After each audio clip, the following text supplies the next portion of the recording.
Mesdames et messieurs, bonsoir. Bienvenue dans ce nouveau numéro de votre émission Dossier brûlant, consacré ce soir à la Journée mondiale de l'Afrique. Vous avez entendu cette phrase, l'Afrique, l'avenir c'est l'Afrique, sans doute à cause des terres arabes, les ressources minières non exploitées, la transition démographique qui fera passer la population de 1,3 milliard d'habitants en 2019 à 2,5 milliards en 2050. L'Afrique, et c'est même la palissade, est le terrain d'une compétition féroce entre puissances grandes et moyennes et qui a entraîné une forme de dépendance et de domination économique et politique sur le continent. Cependant, on observe ces dernières années une volonté croissante de nombreux pays africains de s'émanciper de cette tutelle et de développer une politique étrangère plus indépendante et affirmée. Mesdames et messieurs, dans cette émission, nous verrons avec nos invités, cela s'entend, si ce panafricanisme que l'on observe partout et sur les réseaux sociaux est une simple révolte juvénile ou une nouvelle conscience panafricaine. Et ce soir, avec nous, je m'en vais vous présenter, on a deux invités. Jean de Dieu Somda, bonsoir. Bonsoir. Vous avez exercé de hautes fonctions gouvernementales et internationales, plusieurs fois ministre. Vous avez présidé la commission ministérielle spéciale chargée des réformes de la CEDEAO avant d'occuper le poste de vice-président de la commission de la CEDEAO pendant 5 ans. Vous êtes actuellement consultant international. Tout à fait. Moi, je vais m'arrêter là. Merci. Vous êtes également agriculteur. Absolument. À la retraite, mais toujours actif. Alors, en face de vous, votre vis-à-vis, c'est le docteur Pierre Claver-Yen, maître de recherche en histoire des relations internationales au Centre national de la recherche scientifique et technologique.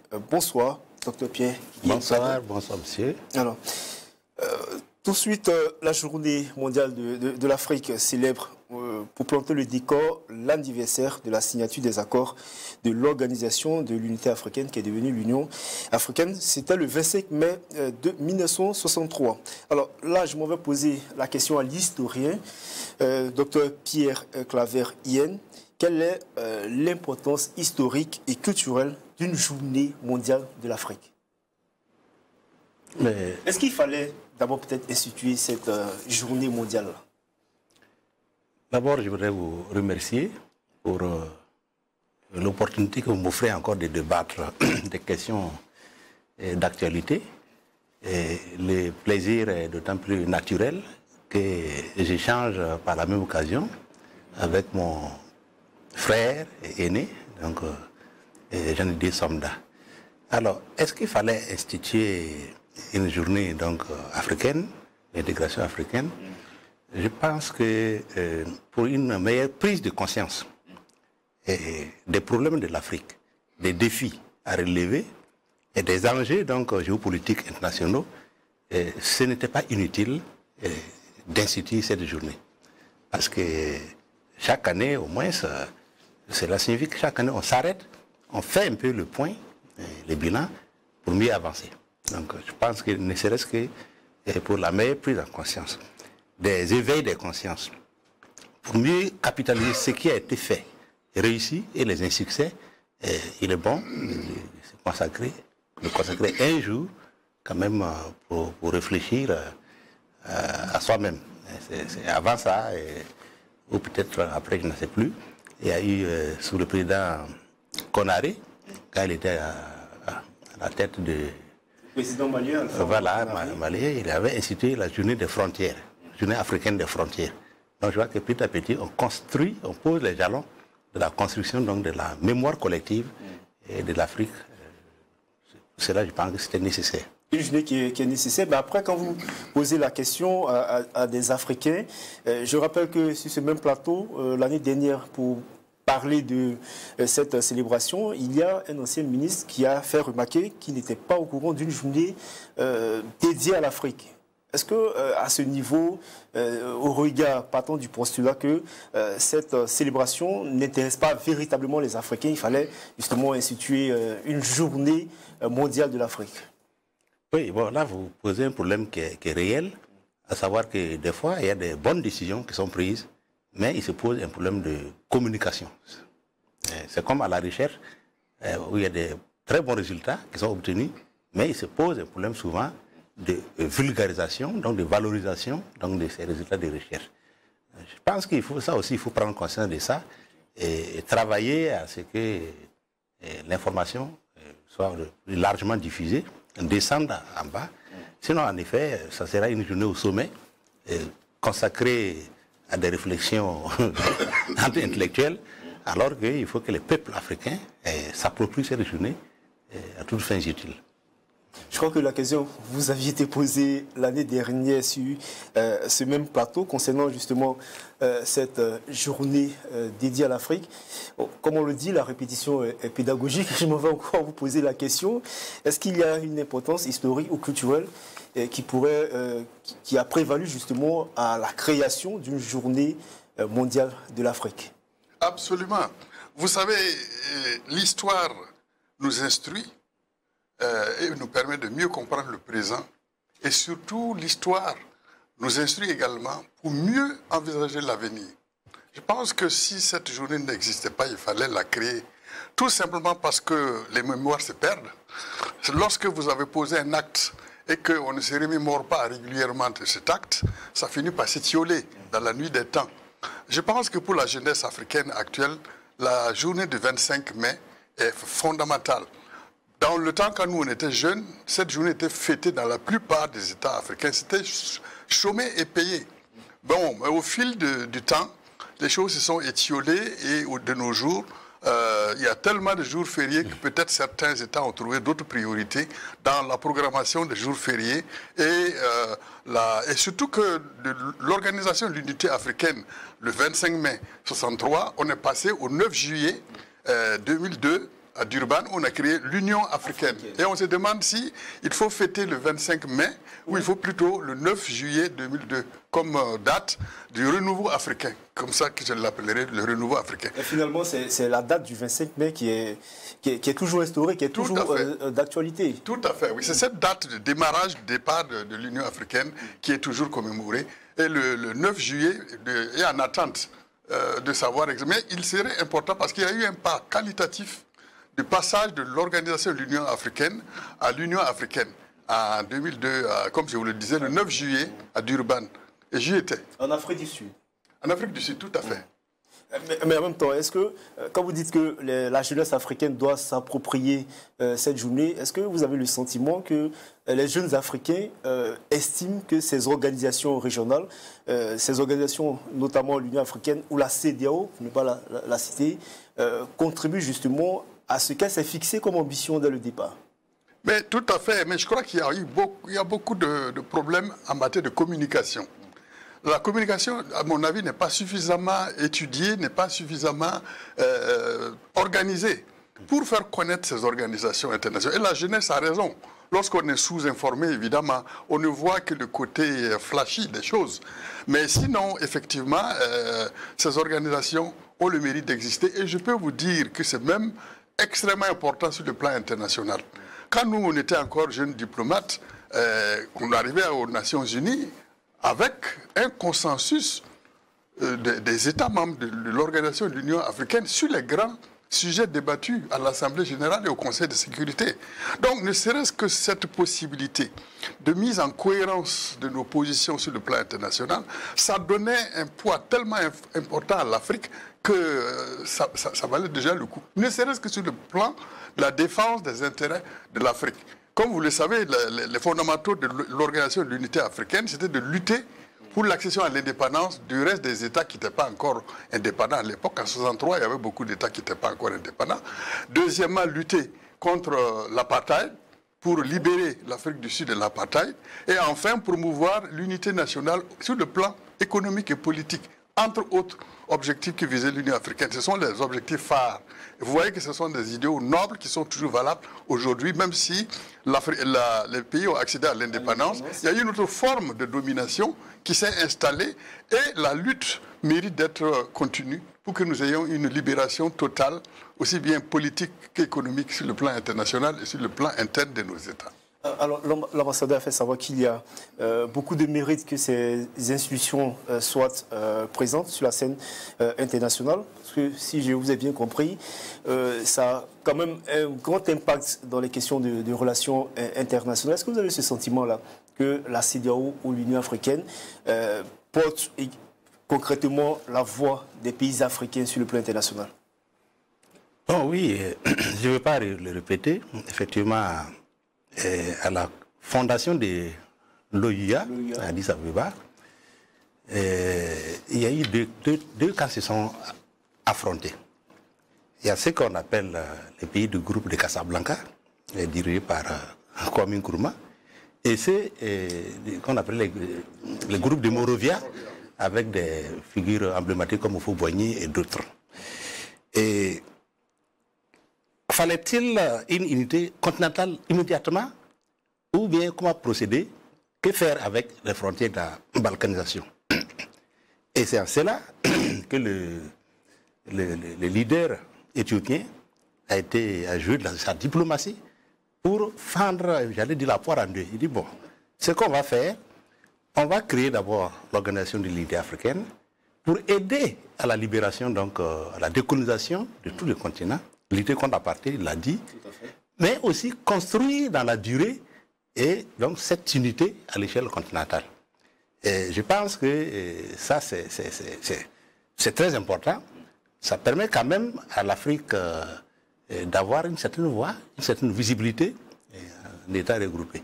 Alors, pour les institutions sous-régionales, comme la CEDEAO, il y a toujours quelque chose de réussi, même s'il y a des insuccès. Et on ne peut que... En fait, aujourd'hui, c'est beaucoup plus axé sur l'Union africaine, concernant justement la date du 25 mai. Mais je prends l'exemple justement des organisations comme la CEDEAO. Oui, comme la CEDEAO. Ouais. Mais il y a quand même un lien entre l'Union africaine et la CEDEAO. Il y a un principe de subsidiarité qui fait que ce que la CEDEAO peut faire, peut apporter comme solution dans des situations conflictuelles, l'Union africaine ne fait pas à sa place. Donc il y a un lien qu'il ne faut pas oublier. Mais là où la CEDEAO a réussi, c'est par exemple, ça se voit au niveau de la mobilité des personnes, au niveau de la libre circulation des personnes et des biens. Moi, quand je vais à Côte d'Ivoire, au Mali, jusqu'au Ghana, j'ai un plaisir, une fierté de voyager avec ma pièce d'identité, pas avec le passeport. Et donc il y a ça, bien sûr. Et vous passez facilement? Ah oui. Avec votre pièce d'identité, sans votre passeport? Ah oui, ma pièce d'identité. Bon, peut-être récemment, je ne sais pas, dans les deux mois peut-être, comme je n'ai pas été. Sinon, avec la pièce d'identité, je passe facilement. Et donc, c'est vrai qu'il y a encore quelques problèmes aux frontières. Les égoïsmes des États, des calculs individuels compliquent quelquefois la situation aux frontières. Mais si la question de la mobilité, et donc, et de l'harmonisation de certains aspects de la vie des États, il y a pas mal de choses qui ont été faites. Et sans oublier que, comme je l'ai dit, il y a un lien qui fait que l'un dans l'autre, les organisations régionales et l'Union africaine arrivent, tant bien que mal, à conjuguer les efforts pour résoudre certaines situations. Pas toujours avec succès, mais quand même, bon, on peut le constater. Alors, je ne sais pas si vous avez peut-être occulté ma question, je vais la reprendre. Est-ce que ces organisations, notamment l'Union africaine, portent suffisamment la voix des pays africains ou de la jeunesse africaine sur l'échiquier international? Portent suffisamment. Bon, ça c'est une question de jugement. Okay. Et on a justement cette impression, et c'est pour ça qu'il faut aller de l'avant, que les institutions... C'est juste une impression ou c'est un fait? Oui, on a l'impression que les peuples ne se sont pas suffisamment appropriés ou n'ont pas été véritablement intégrés dans la gouvernance de ces institutions. Oui. Quand on parle de la CEDEAO, alors les gens, quelquefois on se dit que c'est une CEDEAO des États. Et la CEDEAO a œuvré à passer à ce qu'on appelle une CEDEAO des peuples. Mais il y a encore pour que les peuples se sentent concernés, il faut que les peuples soient impliqués dans la gestion. Si je ne m'abuse, par exemple, je parle sous son contrôle, pour les députés, pour le Parlement de la CEDEAO, les députés devraient être, me semble-t-il, élus au suffrage universel. Mais jusqu'à présent, par exemple, c'est les députés nationaux qui sont cooptés, pour être considérés le Parlement donc, de la CEDEAO. Donc il y a du travail à faire pour permettre justement au peuple de s'approprier, de se reconnaître et de faire rire ces institutions. Donc bon, un chemin a été parcouru, mais ce n'est pas la perfection en tant que tel. On va revenir à vous. Ambassadeur Jean de Dieu Sonda, vous qui avez présidé la vice-commission de la CEDEAO, est-ce qu'aujourd'hui, si on met en contexte l'actualité de la sous-région, notamment dans le Sahel, est-ce que la CEDEAO est victime de ces insuccès? Comme il a dit, est-ce que généralement les peuples africains ou la jeunesse n'a pas peut-être compris forcément le bien fondé de ce genre d'institution, si on le met dans le contexte? Si on le met dans le contexte, incontestablement, je crois qu'il y a un problème de compréhension et de lisibilité des activités de la CEDEAO, tout comme d'ailleurs de l'Union africaine, hein, c'est pareil. Mais fondamentalement, la raison est due au problème d'une absence quasi totale de leadership. De mon point de vue et de mon expérience, aussi bien au niveau de l'Union africaine qu'au niveau de la CEDEAO, on ne sent pas l'enthousiasme des dirigeants, on ne sent plus le leadership. À mon avis, les leaders d'aujourd'hui ne prennent pas suffisamment en compte les grands idéaux qui étaient à la base de la création de l'Union africaine et de la CEDEAO. C'est ça qui fait que la jeunesse est un peu perturbée, ne sait pas exactement à quoi ça sert. Alors qu'en réalité, si vous creusez en profondeur, vous allez vous rendre compte qu'il y a une utilité incontestable de ces organisations, ne serait-ce que par le biais de la subsidiarité, comme il le disait tout à l'heure. C'est-à-dire que les Nations Unies fonctionnent par le système des cercles concentriques. Quand il y a un problème dans une région, Afrique, c'est l'Union africaine. L'Union africaine, à son tour, sous-traite le dossier à la sous-région. Et c'est comme ça que les choses fonctionnent. Vous n'avez pas remarqué que dès qu'il y a une situation, les gens attendent d'abord la déclaration de la CEDEAO. Et ensuite, l'Union africaine emboîte le pas. Ensuite viennent les Nations Unies et enfin les partenaires bilatéraux et multilatéraux. Mais sur le plan vous savez, les trains qui arrivent à l'heure, on n'en parle jamais. Mais comme il le disait tout à l'heure, il n'y a pas seulement que la libre circulation des personnes. Les gens confondent les tracasseries aux frontières avec la libre circulation des personnes. Il y a une nuance. Ah ben il y a une très grosse nuance. C'est-à-dire qu'on ne peut pas vous empêcher, par exemple, de voyager et on n'a pas besoin, par exemple, de prendre un visa pour aller au Nigeria, pour aller au Ghana, pour prendre des pays anglophones. Bon, entre les pays francophones de l'UEMOA, ça existe déjà. Mais imaginez les tracasseries qu'il y avait avant, l'impossibilité qu'il y avait de se procurer les papiers adéquats pour aller dans un pays anglophone ou lusophone de la région. Si vous prenez par exemple dans le cas de l'Afrique centrale, pour aller de Brazzaville à Kinshasa, des fois il fallait aller à Bruxelles. Ah bon? Ah oui, alors que vous savez que le fleuve, quand vous décollez de Brazzaville, vous voyez Kinshasa. C'est comme Tanguin Barrage et puis le centre-ville de Ouagadougou en plus large, évidemment. Mais il faut un visa, jusqu'aujourd'hui il faut un visa. Mais imaginez... Du Congo, Kinshasa ou bien sûr, Brazzaville? Les pays de la CEAC n'ont pas encore le système, la libre circulation des personnes, le droit d'établissement. Aujourd'hui, quand vous voulez créer une entreprise, que ce soit à Abidjan ou à Lagos, en tant que ressortissant du Burkina Faso, vous avez les mêmes droits que les nationaux de ces pays. Les gens ne s'en rendent pas compte. Mais ceux qui sont par exemple les avocats, les hommes d'affaires, qui voyagent et qui font des business dans ces pays. Ah oui, vous n'avez pas besoin d'autres formalités que les formalités du pays où vous voulez investir. C'est extrêmement important. Le mouvement des capitaux, la libre circulation des capitaux, c'est une réalité.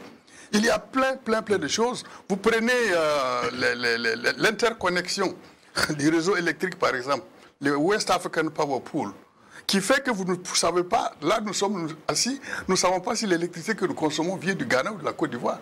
C'est grâce au grand projet de la CEDEAO, l'interconnexion, et plein de domaines. Donc il y a plein de choses comme ça. Les trains, 90% des trains de la CEDEAO arrivent à l'heure, mais ça n'impressionne pas. Mais il faut reconnaître que ces dernières années, la CEDEAO, tout comme l'Union africaine, a failli sur le plan de la capacité de prendre les problèmes africains ou sous-régionaux pour vraiment en faire des problèmes de la région et les résoudre. Dans le temps, il suffisait qu'un Obasanjo prenne son avion et débarque à Abidjan pendant la grande crise et les choses s'arrangeaient.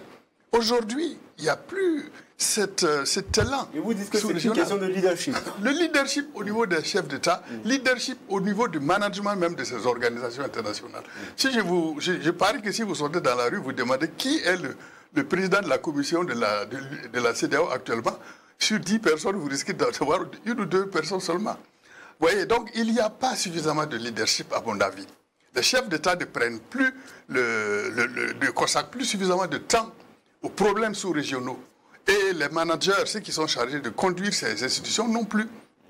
Donc ce manque de leadership fait que la jeunesse est un peu perdue et ne voit que le train qui arrive à l'heure, c'est-à-dire les mauvaises réactions, les mauvaises politiques et surtout les décisions inadéquates face aux situations de crise que nous avons connues ces dernières années. C'est ça qui fait que la jeunesse est un peu perturbée et se demande à quoi ça sert ce machin. Ça sert ce machin, comme disait le général de Gaulle. La CEDEAO, l'Union africaine, les deux passent. Mais est-ce qu'en même temps, cela conforte justement la position de certains pays de sortie de cet espace régional qui concerne également, notamment la CEDEAO, mais aussi, bon, au niveau régional d'abord, sous-régional, la CEDEAO.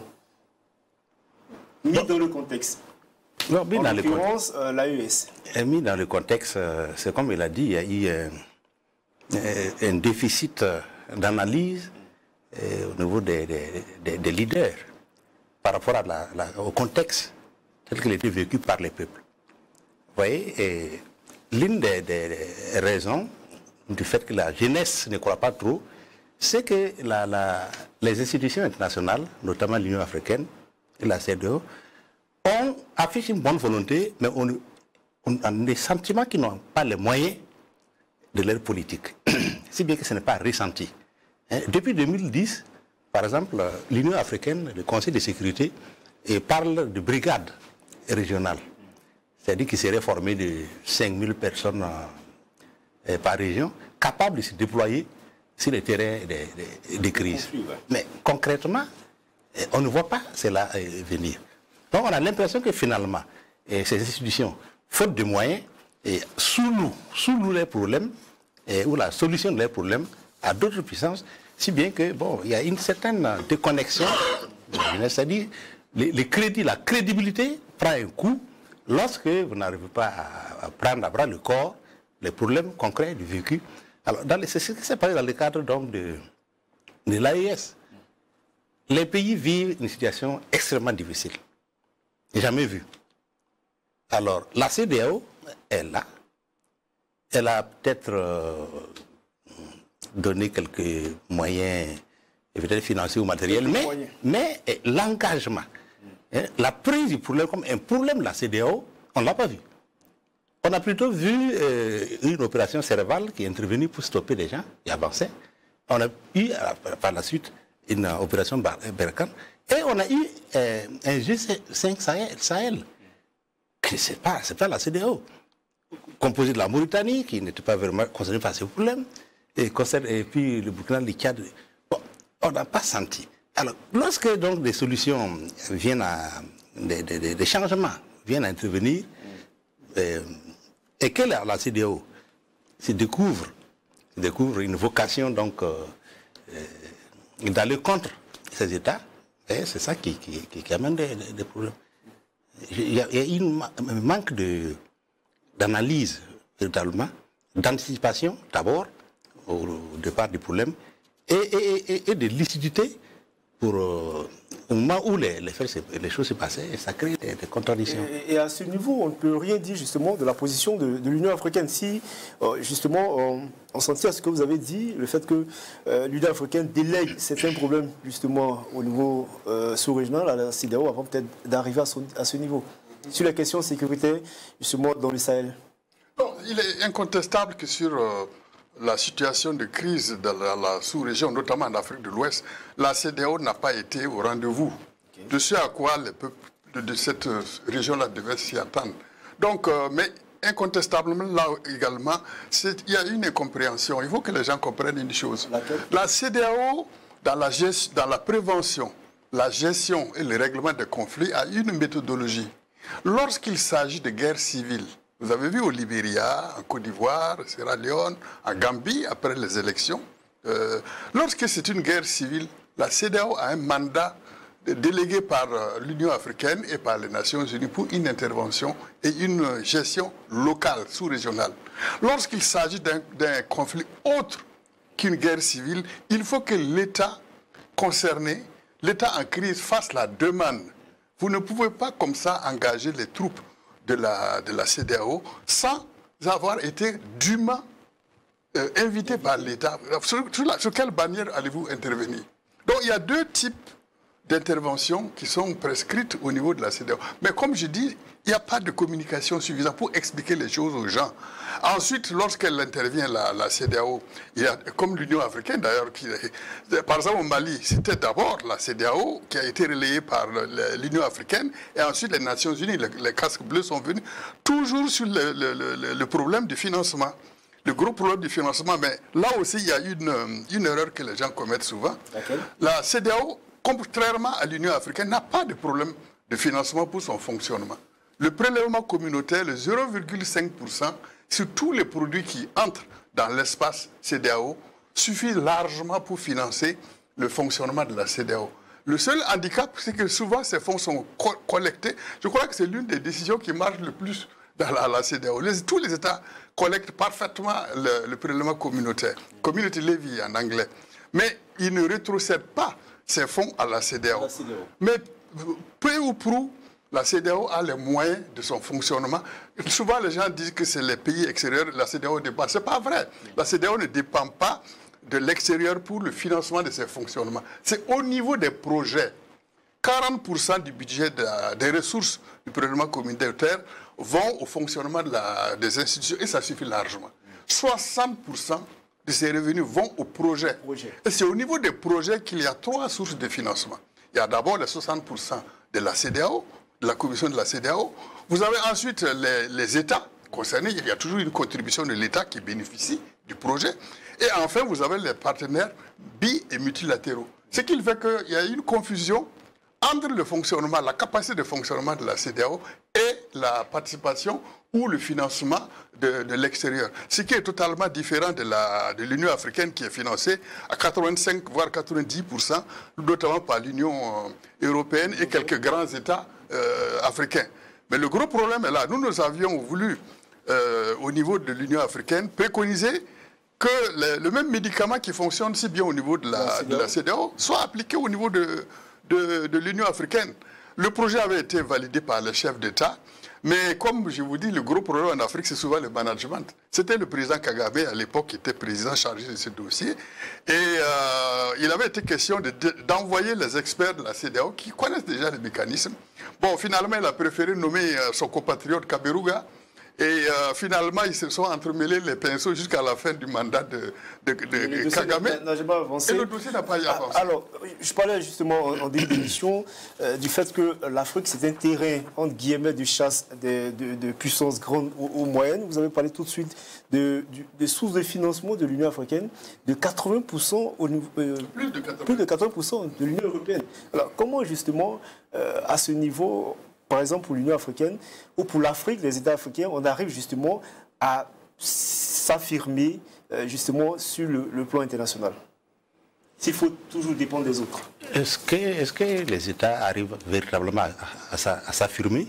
C'est là la question? C'est même ça la question. Pourquoi? Il faut contextualiser le débat. Allez-y. Et savoir dans quel contexte nous évoluons. Nous évoluons dans un contexte dit de mondialisation, où les uns ont compris qu'il faut s'unir pour mieux faire face aux effets pervers. Et il y a aussi de notre côté des tentatives qui restent insuffisantes, en tout cas quant à l'intégration et à l'échelle continentale.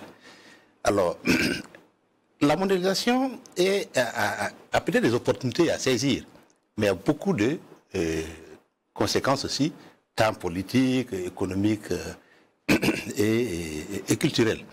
Et ça fait que les États qui étaient déjà assez fragiles, parce que les drames de l'Afrique, bon, on parle de l'intégration, il faut justement en parler parce que nous avons hérité, donc nous avons de construire des micro-États. Des micro-États-nations, souvent des États jacobins, très centralisés, tout est centralisé sur la capitale au détriment des périphéries. Mais je pense que tant que les choses continueront comme ça, dans ce contexte de mondialisation, où on voit aussi les sécurités monter, les États africains n'arrivent pas véritablement à peser, tout simplement parce qu'ils sont désunis, et souvent il y a beaucoup de contradictions dans les démarches. C'est vrai que là, je viens de comprendre qu'il y a des méthodologies d'intervention de la CEDEAO dans les conflits, mais il faudrait donc des réformes. Absolument. Il faudrait des réformes parce que si la CEDEAO pour s'adapter à l'évolution. Il faut que ça évolue. Le contexte a évolué et malheureusement la CEDEAO est restée dans les anciennes formules des années 2007. Lorsque parce que nous si vous avions lancé le processus de la CEDEAO des peuples. La situation a évolué de 2007 à aujourd'hui, les choses ont vraiment bougé. Parce que de nouveaux défis qui se présentent aux États africains, allez-y. Oui, il faut donc la réformer parce que on parle de la situation qui est survenue au Niger. On peut dire que non, comme le Niger n'a pas fait une demande pour que la CEDEAO intervienne, la CEDEAO n'était pas obligée d'intervenir. Mais le Niger n'a pas fait une demande non plus pour dire à la même CEDEAO de vouloir faire une intervention militaire à l'intérieur du Niger. Donc il y a une contradiction. Donc il faut faire des réformes pour prendre en charge vraiment les vrais problèmes. Parce que, à mon avis, la sous-région n'a pas encore connu un problème aussi grave tel qu'on vit, on le vit dans la bande sahélo-sahélienne depuis donc quelques décennies. Et il faut que la CEDEAO s'adapte et que l'Union africaine s'adapte. Que tout ce qui est prévu dans les textes, qui sont souvent très bons, soit appliqué. Comment peut-on vouloir avoir des crédits quand on est incapable de se défendre et de défendre les pays pairs dans des situations de crise? C'est ça qui est... de rebondir justement sur le cas spécifique du Niger, qui est un cas vraiment emblématique. De mon expérience et de la pratique, il y a eu des coups d'État avant le coup d'État du Niger.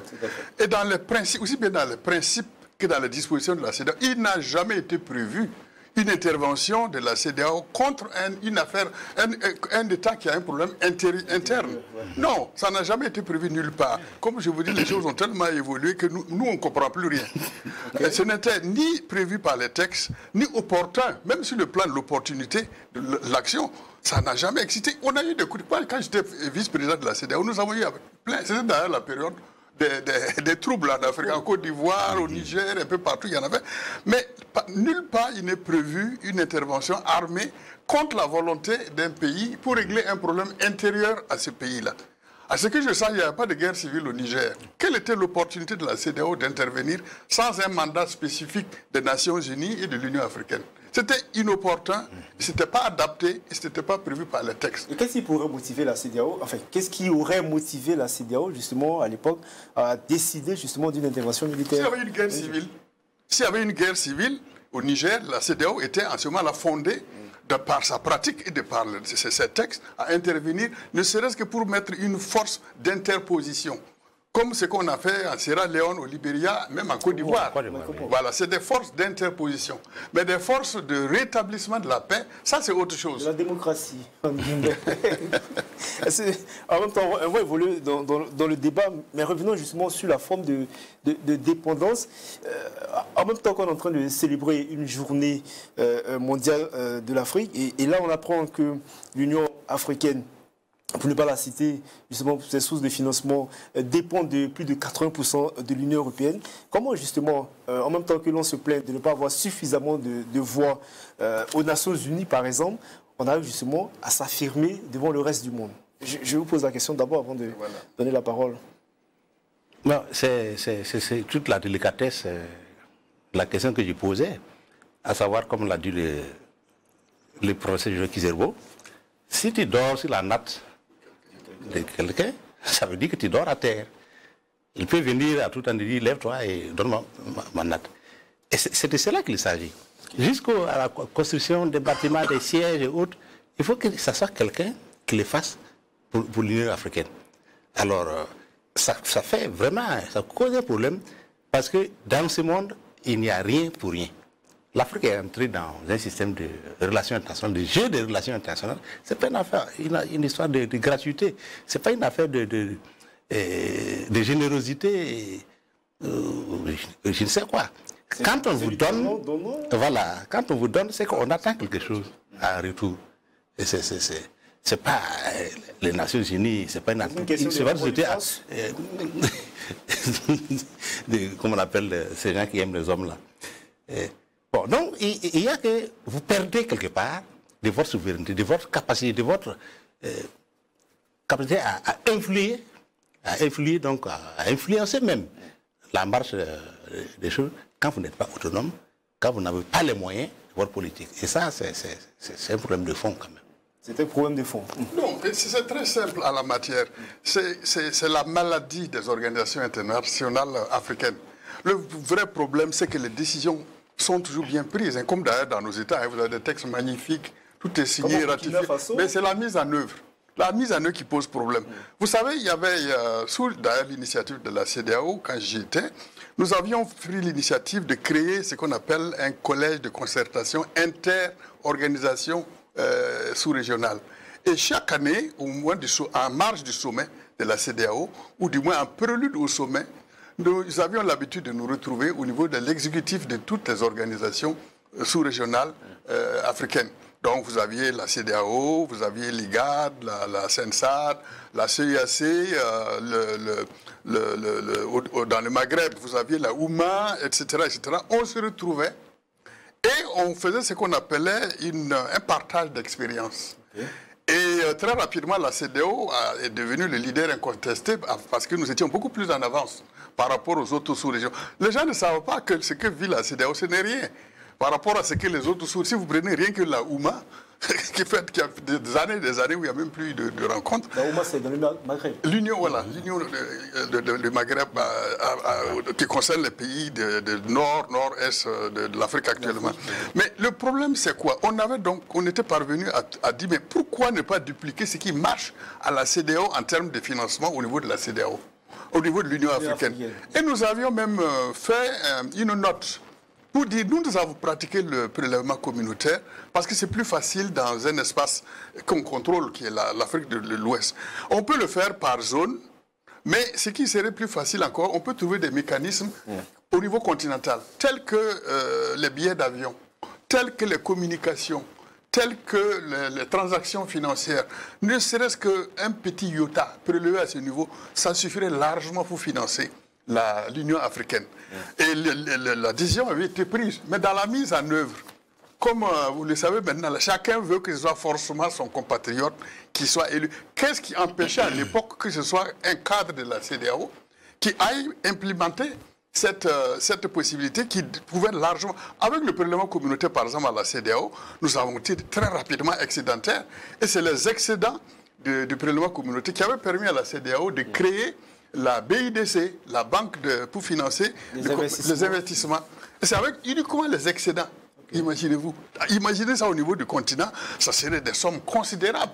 Mais c'est la mise en œuvre. Et les personnes souvent désignées ne sont pas les personnes idoines pour implémenter de façon concrète des décisions prises au sommet. Voilà. Il y a certainement beaucoup de défis, notamment les crises, le développement. Il y a, je le disais justement, une forme de panafricanisme de la jeunesse, mais aussi des États qui, justement, se positionnent comme une sorte de paravent contre, justement, les puissances étrangères. Est-ce que, justement, au niveau de cette perspective, est-ce que l'Afrique peut être totalement indépendante, souverainiste, comme beaucoup de gens le veulent aujourd'hui? L'Afrique a intérêt à chercher son indépendance. Et l'Afrique, c'est comme je le disais au début, dans ce contexte de mondialisation, si l'Afrique ne relève pas les défis de son unité et de sa souveraineté... Comment elle relève le défi? Je vais peut-être mettre le pied dans l'étrier, on a des pays qui convoquent, entre guillemets, tout un continent justement pour des sommets Russie-Afrique, sommets Europe-Afrique, sommets États-Unis-Afrique. Comment justement l'Afrique relève ces défis-là? Et s'affirme sur le plan international, parce qu'on parle aussi d'énormes potentialités. L'Afrique, c'est l'avenir, comme on le dit. Oui, c'est ça le paradoxe.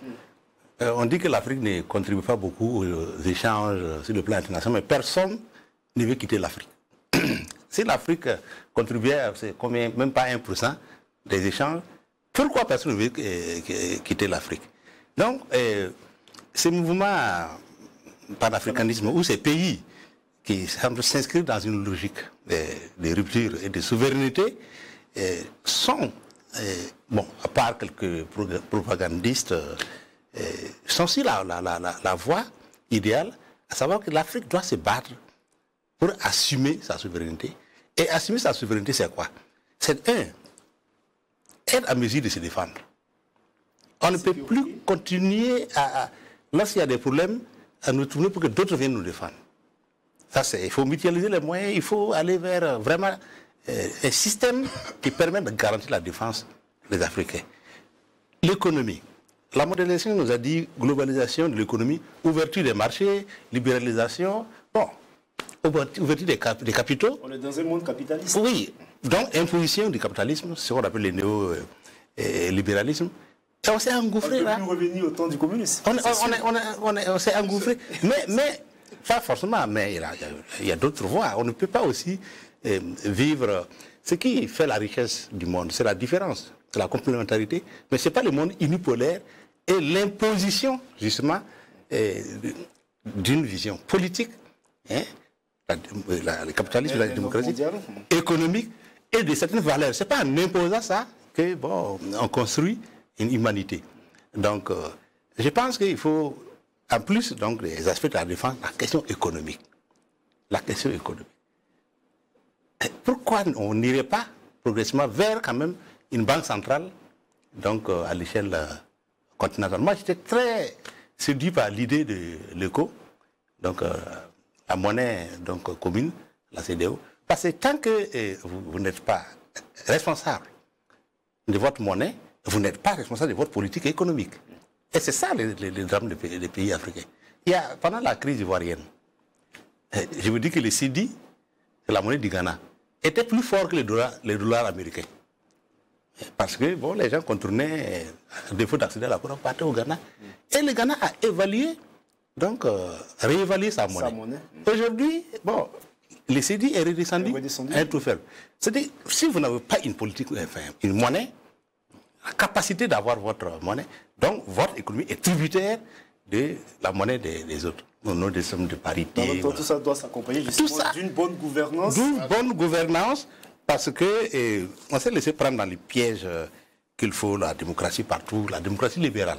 Non, exit toute théocratie, exit toute forme de démocratie populaire, exit tout autre système de gouvernance en dehors de la... Vous pensez que c'est ce qui nous mettait encore dans les fers? C'est ça qui est... Justement parce que ça crée des situations conflictuelles. Si je prends un pays comme le Burundi, qui n'était pas mal dirigé par un certain Pierre Buyoya, qui était sur la voie d'une concorde nationale, on vient, bon, après le sommet de Bâle, on lit l'aide, donc tout le monde doit avancer au même rythme vers la démocratie. En oubliant que, ce faisant, on a créé des conséquences, il y a eu des dérives. Beaucoup de pays ont confondu le scrutin majoritaire au scrutin ethnique. Et dans cette démocratie, on s'est retrouvé souvent avec des états d'exception dans des enveloppes démocratiques où c'est écrit démocratie. Alors, tout ça pose problème. Donc, je pense que la souveraineté... Est-ce que ce n'est pas la mauvaise utilisation justement du générique démocratie qui fait qu'il y a justement ce que vous appelez ces conflits, ces crises qui n'en finissent pas dans les pays africains? Oui, parce que, oui, c'est une des dimensions. C'est une des dimensions. C'est en effet... quand vous avez des pays à 80% analphabètes et que vous transférez dans ces pays une constitution qui n'est pas une constitution africaine, parce que le drame de l'Afrique, c'est est-ce que les constitutions en Afrique sont des constitutions africaines? C'est ça le problème. Donc, il n'y a pas... il y a des subterfuges. Des subterfuges pour contourner. Et c'est ça qui crée les situations conflictuelles. Parce qu'on n'a pas assez investi dans l'éducation. Parce que la démocratie doit être une invention endogène. La démocratie, qui est fondée sur les constitutions, doit être le produit de l'histoire et des cultures politiques des peuples. Et vous proposez quoi pour le cas du Burkina? Très vite, avant que je donne la parole, vous proposez quoi? Quand vous dites une démocratie endogène qui doit être à l'image, si on prend le cas du Burkina Faso, comment elle doit se présenter, une démocratie? D'abord, arrêter le mimétisme. Le mimétisme, vous prenez un pays comme les États-Unis d'Amérique. Leur constitution de 1787, c'était 7 articles. Vous prenez la Grande-Bretagne, elle n'a même pas une constitution écrite. C'est un certain nombre de règles constitutionnelles issues de lois, de coutumes, qui vont jusqu'au Moyen-Âge, ou de la jurisprudence. Nous, notre constitution qui institue la 4e République, 173 articles. Qui les connaît? Qui les lit? Et on dit que non, nul n'est censé ignorer la loi, mais beaucoup de gens ignorent la loi, tout simplement parce que c'est quelque chose de l'ivresse qu'on a pris. On est venu, mais c'est comme si c'était un habit prêt à porter, ça pose problème. Donc, pour le cas du Burkina Faso, effectivement, je crois que, vous dites beaucoup d'États, il faut réinventer l'État. Il faut réinventer l'État. Les États, micro-États-nations. Est-ce qu'on est sur la bonne voie en ce moment? Bon, il faut faire des réformes. Il faut faire des réformes de l'État. Parce que l'État-nation en construction, en tout cas dans sa forme jacobine, là, a échoué.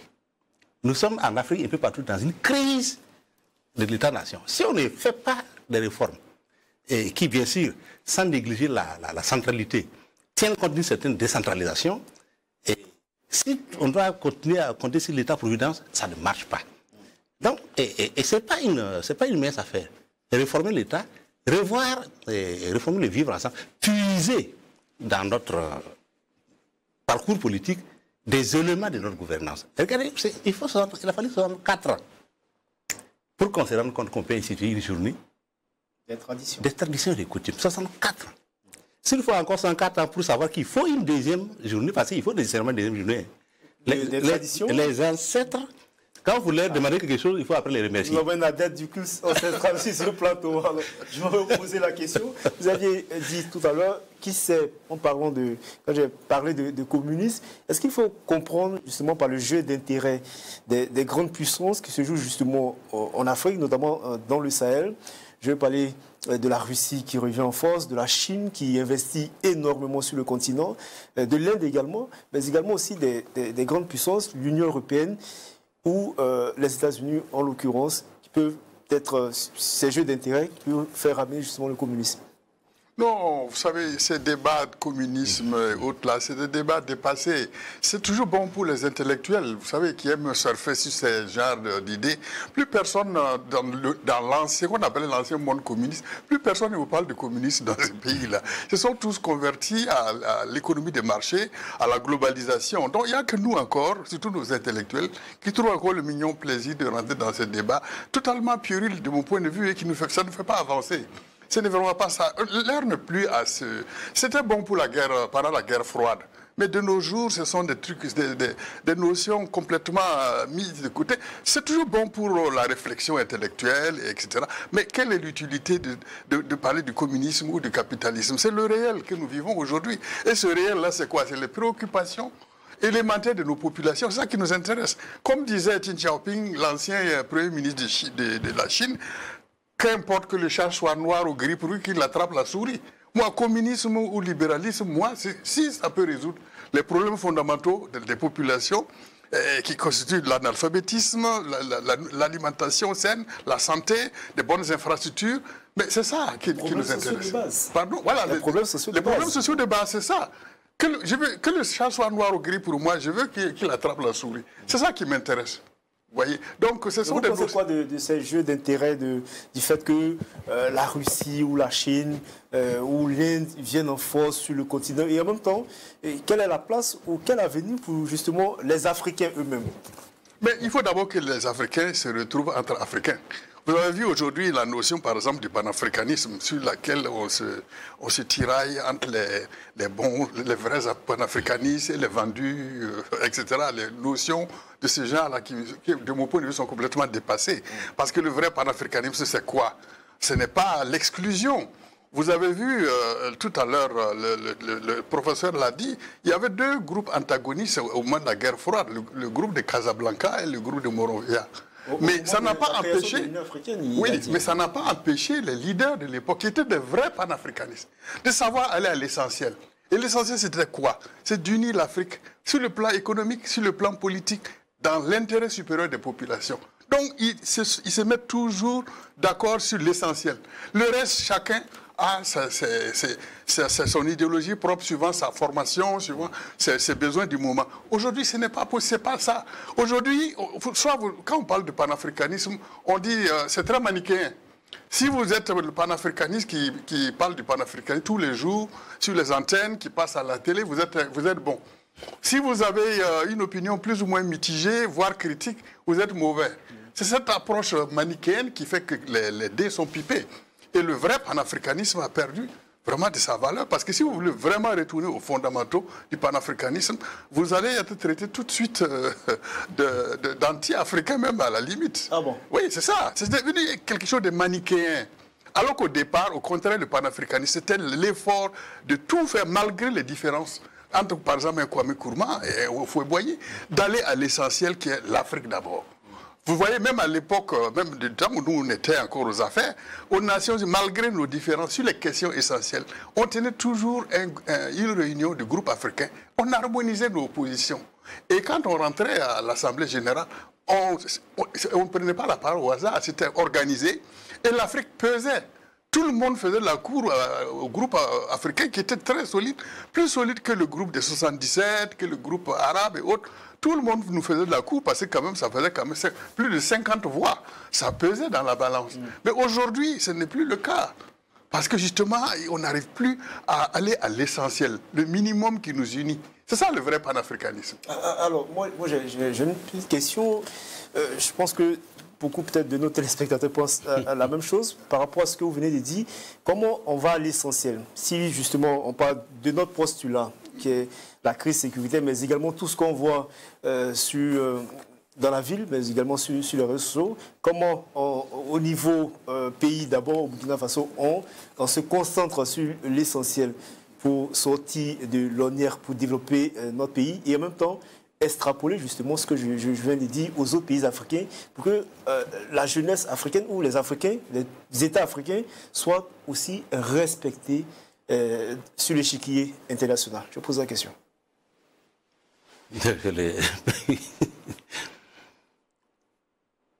Je pense Comment on se concentre sur l'essentiel? Oui, c'est ce que je dis. Il faut d'abord définir l'essentiel. L'essentiel, il a donné quelques éléments. Comment on se met ensemble? Comment ne pas être divisé? On se met ensemble justement pour finir cette guerre, pour développer le pays. Comment on va à l'essentiel? L'essentiel, c'est d'abord la prise de conscience, justement, de la nécessité de sortir ensemble de cette situation. Donc, c'est d'insécurité. Et d'y mettre les moyens. Parce que, comme disait quelqu'un, c'est une question de survie.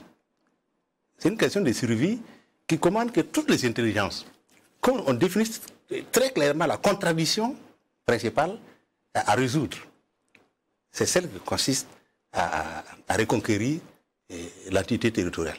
Mais une fois que cela est fait, si on ne traite pas les causes qui peuvent conduire à ce genre de situation, si on ne réforme pas l'État, si on ne voit pas la question de la gouvernance, parce que les uns mangent, les autres regardent, ainsi naît la révolution. Et si on ne fait pas attention à la redistribution des maigres ressources à notre disposition, eh bien, on créera des frustrations. Donc, il y a d'abord le combat principal, sortir donc victorieux à la reconquête du territoire. Deuxièmement, faire les réformes qui s'imposent afin que chacun se sente citoyen à part entière de ce pays. Alors, ne pas jouer des subterfuges pour utiliser la démocratie comme un alibi derrière lequel on se permet tout. Tout est permis. Parce que ceux qui dirigent, on vous parlait de constitution, il y a des subterfuges qui permettent à ceux qui dirigent de puiser dans les constitutions les voies de leur modification, leur tripatouillage, la question de l'alternance. Okay. Donc il y a ça. Et il y a la question du développement. Et Pardon, ce que vous dites pourrait être dupliqué dans les autres pays africains. Ah oui. Alors, très rapidement, parce que nous sommes au terme de cette émission, je m'en vais peut-être insister sur la question, comment on fait justement pour être respecté? Parce que quand vous sortez des frontières justement du continent africain, tant que vous êtes noir, il n'y a pas justement cette reconnaissance, je veux dire, cette respectabilité qu'on fait justement aux autres nations. Les Africains sont généralement ceux qui demandent, ceux qui vont chercher un meilleur vivre à l'extérieur. Comment on fait justement pour, comme il a dit, on se met ensemble pour aller à l'essentiel? Pour être respecté, il faut d'abord se respecter. Aujourd'hui, la question fondamentale de l'Afrique, est-ce qu'on se respecte? Déjà, est-ce qu'on se respecte entre Africains? Vous voyez le petit recroquevillement de chaque pays sur ses petits problèmes intérieurs, le manque de mise sur la table, voilà, des problèmes, le partage de bonnes pratiques, la mise en commun des efforts, la mutualisation des moyens et des efforts pour régler les vrais problèmes qui se posent. On ne se respecte pas entre Africains. Comment voulez-vous que l'extérieur nous respecte? Je vous disais que nous avions un mécanisme de concertation, aussi bien au niveau de la CEDEAO qu'au niveau de l'Union africaine. On n'allait jamais aux grandes rencontres sans concertation préalable. Et il y a des mécanismes pour ça. Les organisations sous-régionales faisaient ce qu'on appelait des consultations à domicile. Et le tout était formaté sous forme de suggestions. Et le leader, c'est-à-dire le président en exercice de la conférence, partageait cette position et récoltait un minimum de consensus autour de l'essentiel. Par exemple, quand il s'agissait de décoloniser l'Afrique, c'était un point sur lequel on était tous d'accord. Que vous soyez du groupe de Morovia ou de Casablanca, tout le monde était d'accord qu'il fallait aider les pays qui ne sont pas encore libérés à se libérer du colonialisme. Quand il fallait libérer l'Afrique du Sud de l'apartheid, c'était un minimum commun. Pourquoi aujourd'hui, face aux problèmes qui nous assaillent, tels que le terrorisme, tels que la malnutrition, tels que le faible niveau d'éducation, qui sont des fondamentaux en Afrique, pourquoi on n'arrive pas à se mettre d'accord sur ça? Pourquoi on n'arrive pas à mettre en place les leviers qui nous permettent de collecter suffisamment de moyens pour régler nos problèmes à l'interne? Donc, la nature a horreur du vide. Donc, on a laissé le vide, les autres vont venir. Voilà, c'est exactement ce qui se passe. De la pyramide de Maslow. Et voilà. Alors, merci beaucoup, Jean de Dieu Somda. J'avais voulu vous poser cette question. Est-ce qu'on va s'en sortir? Pour ne pas être pessimiste quand même, est-ce que l'Afrique va s'en sortir? Absolument. Est-ce que vous en doutez? Non, l'Afrique va s'en sortir. C'est une question d'évolution naturelle des choses. Hein. Vous savez, dans l'évolution, comme dans la vie même d'un homme, hein, vous avez des hauts et des bas. L'essentiel, c'est de prendre conscience que nous sommes au creux de la vague et qu'il faut rebondir. Il y a deux courants qui s'affrontent, les afro-pessimistes et les afro-optimistes. Et je crois qu'il faut être afro-réaliste, en réalité, une troisième position, et constater que, quoi qu'on dise, on n'a pas le choix. L'Afrique va s'en sortir. Pourquoi? Parce qu'il y a un changement de génération et aussi de mentalité. Le mal de l'Afrique, c'est d'être aliéné. C'est-à-dire, c'est de se sentir un sous-être par rapport aux autres. Et ça, c'est le fruit de l'arrivée de cette vague, plusieurs siècles. Cette vague de jeunes africains engagés, intellectuels. Petit à petit, c'est fini ça. Okay. C'est fini ça. Je crois que le combat, le futur se trouve dans la jeunesse, dans les générations à venir. Chacun a fait ce qu'il pouvait. Dans la jeunesse. Et je pense que c'est... On ne peut pas être pessimiste. Merci, docteur. Il ne faut jamais être pessimiste même. Non, il ne faut pas. L'espoir fait vivre le pauvre. Merci, docteur Pierre Claver-Hyène. Je rappelle que vous êtes maître de recherche en histoire des relations internationales au CNRST, le Centre national de la recherche scientifique et technologique. Et avec nous, l'ambassadeur Jean de Dieu Somda, qui a été vice-président de la commission de la CEDEAO. Merci d'être encore passé sur ce plateau. Merci à vous, chers téléspectateurs. C'est la fin de cette émission. Rendez-vous la semaine prochaine pour une autre thématique. Bonsoir.